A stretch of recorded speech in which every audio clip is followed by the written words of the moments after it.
ఓం నమో నారాయణాయ, ఓం నమ శివాయ. ఏబిఎన్ వీక్షకులందరికీ శుభాశీస్సులు. సహజ సిద్ధంగా ఒక గృహ నిర్మాణం చేసేటప్పుడు ఏదైనా రాజవీధి తీసుకున్నప్పుడు రోడ్డు లెవెల్ కంటే మనం కిందకి ఇల్లు అనేటువంటిది కట్టుకోవచ్చా? అంటే సెల్లార్ అనేటువంటిది వాస్తురీత్యా సమంజసమేనా అనేటువంటిది చాలామందిలో సందేహం ఉంది. అయితే ఎప్పుడూ కూడా రోడ్డు లెవెల్ నుండి మనం కిందకి దిగినప్పుడు, అంటే రోడ్ లెవెల్ కంటే కింద బేస్ అనేటువంటిది డౌన్ అయినప్పుడు అక్కడ మనం కేవలం పార్కింగ్‌కి మాత్రమే ఉపయోగించుకోవాలి. తర్వాత రోడ్ లెవెల్ నుండి మనం పైకి వచ్చిన తర్వాత ఎప్పుడూ కూడా రోడ్ లెవెల్ నుండి పైన మాత్రమే మన ఇల్లు అనేటువంటిది ఉండాలి. లేకపోతే బధిర వేదాదోషము అంటారు. బధిరము అంటే ఏమిటి? చెవుడు. అంటే ఎప్పుడూ కూడా స్టిల్ట్ విషయంలో, అంటే కింద సెల్లార్ విషయంలో ఎప్పుడూ కూడా సెల్లార్‌లో అంటే రోడ్ లెవెల్ కంటే కిందకి దిగి మనం ఆ యొక్క చుట్టూ రిటైనింగ్ వాల్ వేసుకొని మనం అక్కడ నివాసము అనేటువంటిది ఉంటే అది బధిర వేదాదోషం అవుతుంది. ఎప్పుడూ కూడా ఆ పర్టిక్యులర్ ఏరియా ఏదైతే ఉందో రోడ్ లెవెల్ కంటే కింద ఉన్నది కేవలం పార్కింగ్‌కి మాత్రమే ఉపయోగించాలి. ఇది చాలా ముఖ్యంగా గుర్తుపెట్టుకోవాల్సిన విషయం. ఎప్పుడూ కూడా ఇక్కడ సెల్లార్ ఇచ్చినప్పుడు సెల్లార్‌కి సపరేట్ స్టెయిర్‌కేస్ వేయాలా? అదే విధంగా మనం ఇంటికి వేసేటువంటి స్టెయిర్‌కేసే కింద వరకు దించొచ్చా? అనేటువంటిది కూడా చాలామందిలో ఒక సందేహం. ఎప్పుడూ కూడా అలా విడిగా స్టెయిర్‌కేస్ తీసుకోవాలి అనేటువంటిది రూల్ లేదు. అంటే మనం పార్కింగ్‌కి సుమారుగా ఒక 8 అడుగులు హైట్‌లో స్లాబ్ గనక వేసేటట్లయితే రోడ్ లెవెల్ నుండి కిందకి 4 ఫీట్ తీసుకొని ఇంకొక 4 ఫీట్ అనేటువంటిది రోడ్ లెవెల్ కంటే టాప్‌లో తీసుకుంటాం. మనం ఇచ్చేటువంటి మెట్లు అనేటువంటిది ఆ పర్టిక్యులర్ రాజవీధికి అధమంలోనే ముందు వైపే ఇస్తాం. అది అందరికీ తెలిసిందే. కమర్షియల్ అయితే వేరే వైపు ఇస్తాం.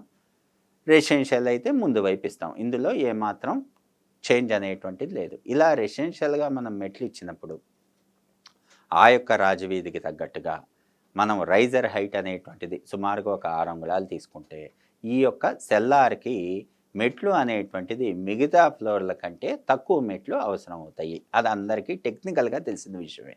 ఈ టెక్నికల్‌గా తెలిసినటువంటి పాయింట్‌లో మనం తీసుకునేటువంటి మెట్లు అనేటువంటివి తగ్గి వస్తాయి. ఈ తగ్గి వచ్చినప్పుడు అదేమన్నా దోషమా అనేటువంటిది చాలామందికి సందేహం.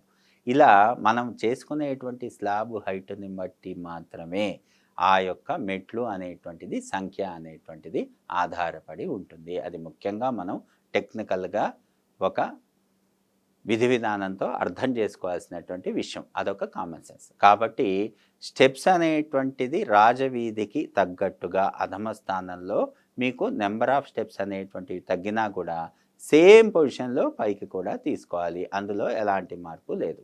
అయితే రెసిడెన్షియల్‌గా తీసుకునేటప్పుడు ఒక చోట, కమర్షియల్‌గా మనం కట్టడం చేసేటప్పుడు ఒక చోట తీసుకోవాలి. అయితే పైకి వచ్చేటప్పుడు కింద సెల్లార్ నుండి ముందు వైపు తీసుకోవచ్చు, లేకపోతే వెనక వైపు తీసుకోవచ్చు. అయితే పైనుండి తీసుకునేటువంటి కన్‌స్ట్రక్షన్ ఏదైతే రెసిడెన్షియల్ అవుతుందో అది రాజవీధికి ఎదురుగా మాత్రమే అధమ స్థానంలో తీసుకోవాలి. ఇది చాలా ముఖ్యంగా గుర్తుపెట్టుకోవాల్సినటువంటి విషయం.